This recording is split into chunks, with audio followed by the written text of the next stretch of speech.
just did the most difficult shoot I've ever done in 2020. That was photographing myself. There are a lot of tips that you can learn from, so stay tuned. Hello everyone, welcome to my channel once again, and I'm Champion and I'm a photographer based in Ghana.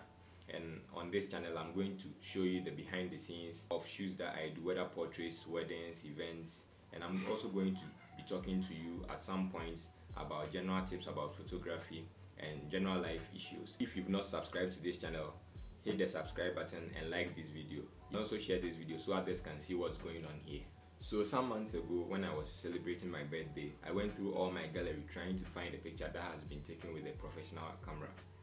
I went through my laptop, my phone, every device that I have that I know that I have pictures on. I went through all of them.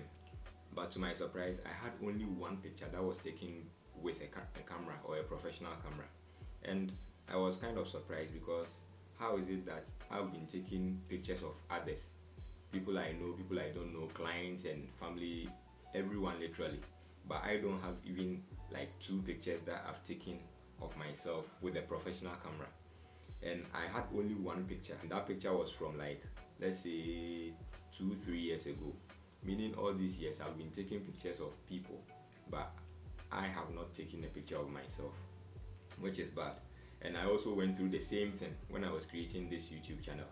I went through all my gallery, both on my phone and laptop, but I found none, with the exception of the same picture the person took some years ago. So today I decided to take a picture of myself with no assistance from anyone, by myself, framing it by myself, lighting it by myself, doing everything by myself, also shifting things by myself. So in this video you are going to learn a lot of tips you can incorporate when you are shooting yourself, whether with a cell phone or whether with a camera. So the first and most important thing that I did was to set up my tripod, because I'm not sure I can take a picture of myself holding the camera. That, yes, I can take it, but that would just be like a selfie with a phone. But I wanted one that I wouldn't be holding the camera. So in order to take such a picture, I needed to mount up my tripod. You can use any form of thing that will stabilize the camera, whether it's a desk, whether it's a chair, whether it's a pile of books that you can use to stabilize your camera, use them.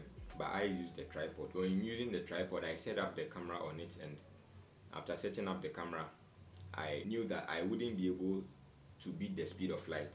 Neither can I beat the speed of sound.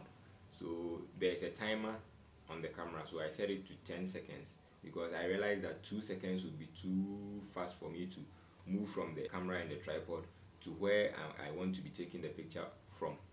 So I set it to 10 seconds, and 10 seconds is enough. I think some phones also have the settings for that.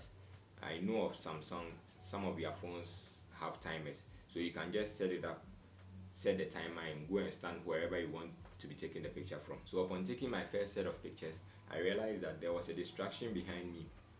Immediately you see the picture, you'll be distracted by what's behind me, and that's the couch. So I decided to move it from where it's at to a different location in order for me to get the bare wall, so that when you see the picture you won't be distracted by what's behind me. So I moved that and framed myself, took the shot, and realized that it's better than what it was previously, because now I'm the focus or the center of attention in the picture, not something that's behind me that's distracting the viewer from focusing on me. So you realize that the picture was kind of dark, but it depends on what you are using the picture for. Sometimes you prefer your pictures to be darker, other times you want it to be well lit. So I wanted my pictures to be well lit, so I introduced my softbox, and you realize that the light I'm using for the softbox is not a continuous light. It is actually a speed light, which means it can't stay on for me to frame myself and take the picture while the speed light is on. I have to take the picture before it flashes. So if you have an access, or you have access to a continuous light, an extra light, you can use that one as well, because it will be better than using the speed light. Because for my camera that I'm using, I cannot use the on-screen view whilst I'm using a speed light. If I use the on-screen view, it means that when I take the picture, the speed light will not fire. So in order to use the speed light, I had to disable the on-screen view, so that I'll be able to use the speed lights as I take the picture. So for this picture, folding my arm and trying to see what the outcome would be, and actually it came out pretty well. I realized that most of the pictures I folded my arms. Instead of moving and doing stuff with it, I just folded them and took the pictures. I didn't even notice that that's what was going on, because oftentimes I am the one that's directing my subject. So when they are doing something repetitively, I notice them. But this time I was the subject and I was the shooter as well. So when I came to my laptop to edit them, I realized that most of the pictures I had folded my arms. So this is just a tip. When you take a couple of pictures and you are reviewing them, focus on how you've posed yourself in order for you not to repeat yourself, because for all you know, you might take like 30 pictures and you would fold your arms, or you do one pose for all the 30 pictures, which wouldn't be nice. So this is another one. Then I was just imagining or posing as in using a telescope to view whatever I'm viewing. So it's just something like this. Then I took the picture, and as for this one, I was just feeling like America's Next Top Model. So I was just practicing some of the poses that I've seen. I see them do this kind of stuff and I think it's nice. So I was also trying myself, trying to see how it will turn out. One advice that I would try to give when taking pictures of yourself is that when there are some things around you that you can use to enhance the picture or create a concept or just take a better picture, try them out. It can be a headband, it can be a wristwatch, it can be anything. Just try it out. For this picture, I used a masking tape because I saw it laying on my desk and I decided to think of something to use it for. And I had the idea that there are people who see things happening, but instead of taking actions in curbing them, they just fold their arms and just watch. Whether it goes good or goes bad, they just watch. They don't take any action. So that's what came into my head. Then I decided to take this picture. So you can see that it's just something minimal. Still folded my arms, not taking any action, and decided not to also speak. That's what this picture depicts. And for this pose as well, you can see that I've shut my ears, I've shut my eyes, and shut my mouth. And it has only one meaning to it, that I'm hearing no evil. I am saying no evil, and I'm not seeing no evil. As humans in our lives, we encounter a lot of challenges, we encounter a lot of problems here and there. Sometimes you may be having a good day, then something will cross your path, and it would seem like everything has come to a standstill or come to a bad point. But to me, I decided to see the positive in every situation. Yes, we might be in a negative situation, but there's always a positive to it. So that's the meaning of this pose.